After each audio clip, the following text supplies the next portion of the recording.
Muna siya sir ang ano, ang linya sa CDI kulay black. So kaya yung kuryente na sunog yung CDI, hina yung palo ng kuryente niya. So ang ginawa ko muna, subayon sa ako niya ang wire. Mali yung pagka-connect pala nito, i-ano lang parang ano, positive diretso na lang nila salpak. So nasunog yung sa connection na puntang CDI. Ayan o, yung sa coil, yung sa kanyang supply ng kuryente papuntang spark plug. So kuan lang inattach lang ganyan. Ayan, napunta yan doon. So dito na yan sa harness. Ayan. So ito din, ayan o.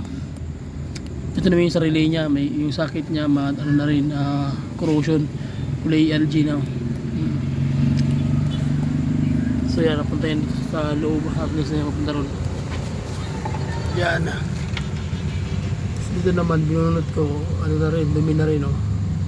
Puro na rin na ano, LG. So ibig sabihin may yan yung connection. So ang gagawin ko, idudugtong ko na lang to kasi wala na rin ito eh.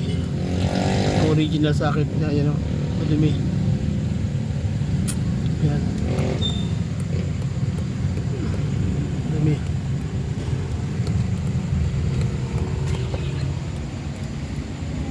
Nasubayo na siya paingon sunod.